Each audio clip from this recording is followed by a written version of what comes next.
Hey there Internet and welcome back to the channel. Today we're going to have a look at another one of our viewer requested tutorials. This one is the shuffle for Reflux 043 and looks a bit like this.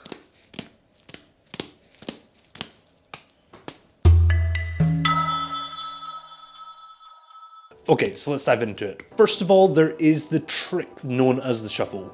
This is a shower with a slammed throw, but there are also a bunch of other tricks and exercises we can do using this slam throw. So as much as this tutorial is on the shuffle, it's also going to cover a bunch of the other variations and stuff you can do. All right, so let's get started then. To begin with, we're not actually going to look at the shuffle. We're going to start off a bit easier and we're going to look at slam throws.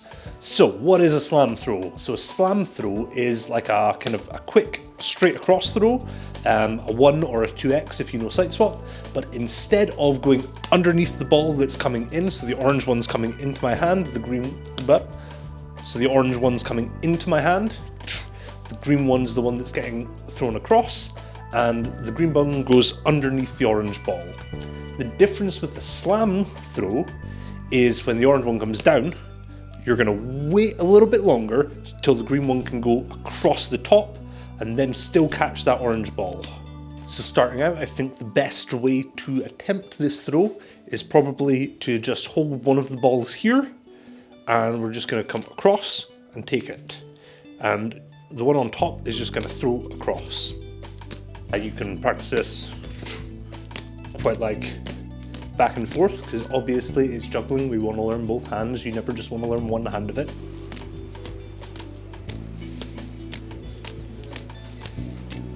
So once you're feeling nice and comfortable about just putting it over and catching the bottom ball, we can try and do this from a throw. The one that's probably easiest to begin with is you're going to throw a 3, so like a normal kind of cascade style throw. It's going to go across to the other side, and then when it's up, we're going to slam down onto it. So you're kind of waiting for it to almost be in the hand before you try and slam on top of it. I also end up lifting my hand a little bit up to come down with the slam. But also actually with this 2-ball exercise, you can kind of see why the shower version of this is called the shuffle, because it feels quite a lot like you're shuffling a deck of cards there. Other ones that are kind of fun to do as well is the 2 in 1 handed version. So for this, you're just going to start 2 in 1 hand. I'm going to throw one up, in this case the green one.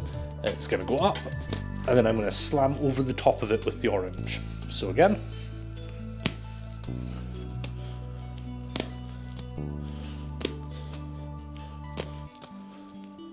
And once again, because we're jugglers, both hands. Never neglect that left. Because I did for years and I'm right bugger now.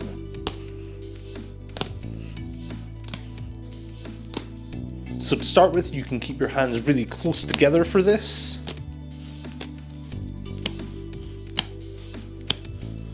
Same with the 2 in 1 hand one. One thing you can do here then is we can start widening the gap of our hands.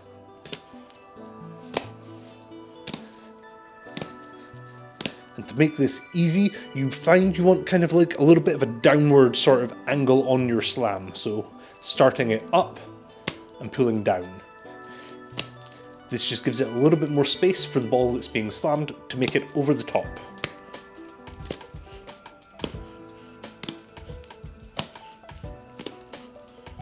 You can really exaggerate this if you want by almost coming vertically down, which, you know, it's got its own visual. It could be a cool trick somewhere. But yeah, I find somewhere kind of having it come down I don't know, 30, 40 degrees. Not quite that full 45-degree cut straight across, and definitely not that 90-degree straight across the bottom. Somewhere around that kind of 30 to 40 degrees is quite a nice, comfortable position for me.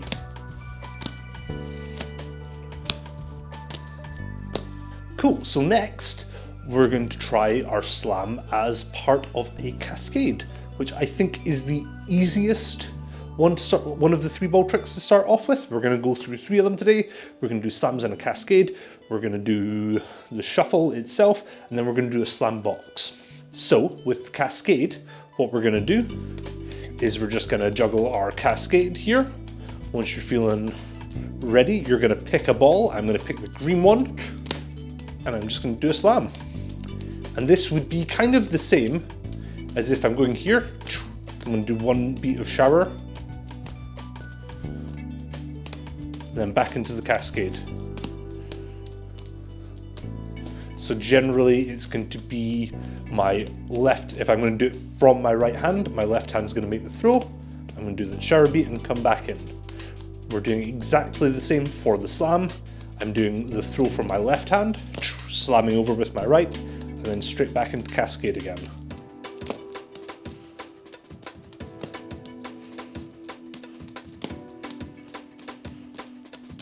Again, you could obviously do this from both sides.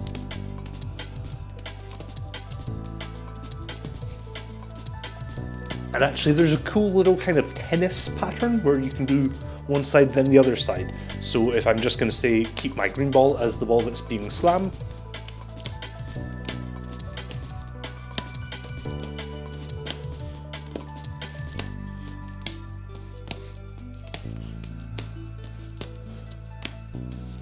so next up we're going to do the shuffle, or like a slammed shower. For this you're going to want a nice solid shower, and preferably the synchronous shower, because if you're going to do like the async shower, it's going to be way harder to slam it. What we're doing here is exactly the same as we did in the cascade. When it goes up, we're going to try and slam over the top. The only difference is we're going to come straight back and we're going to slam the next ball again, because it's shower. All of these vamps or ones or 2X's across the bottom are going to be slammed, and it should look something like this.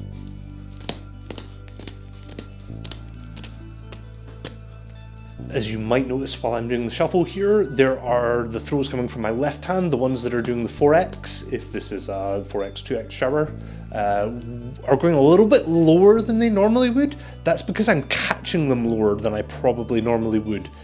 If I was just doing a normal shower, my hands would be staying at the same height, and the throws would kind of start from and be caught at that height. Because I'm doing my shuffle, I tend to let the ball go a little bit lower to catch it, so I'm catching probably about here, if you can see the difference, rather than like here in line with the hand.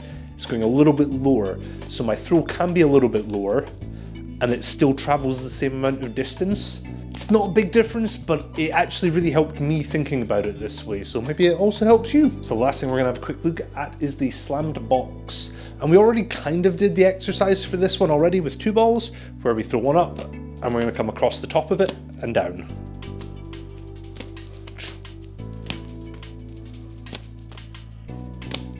To do this as a box, first of all, I would recommend heavily that you have a nice solid box.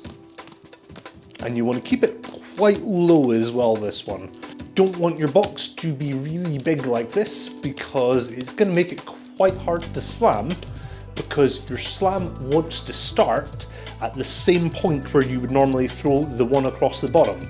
So when the other ball is at the peak of its height, and if it's really high, you're going to have to really come up to get over the top of it. Let's see if I can pull off a really high slam. Which, you know, it is possible. It's not going to be super easy, and I did catch that somehow. If we're going to try our slam box, again, I would recommend just starting with one side of your normal box and trying to put a single slam into it. So from here, my orange ball is going to be the one that we're going to slam over the top, and the red is going to go with the slam.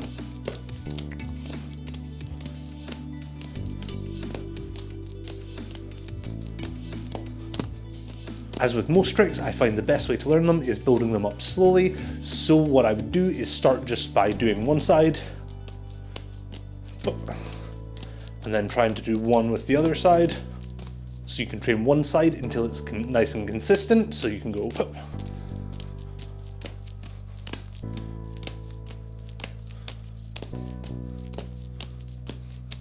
and then obviously trying to train the other side.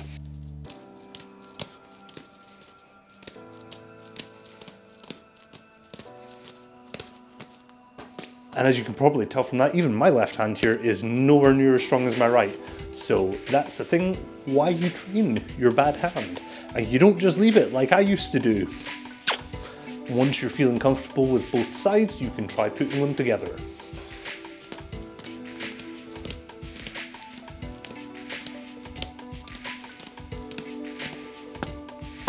So there you go, there is the shuffle and the slam box and just slams in general. These are a really cool trick, and it's not a beginner trick, it's totally not a beginner trick. This is more on the like intermediate sort of stage, but learning this and working on this kind of stuff early I think is still really valuable, even if you can't do the trick yet. It helps improve like a bunch of your hand-eye coordination and your speed and reflexes doing these harder tricks and pushing yourself outside of your comfort zone.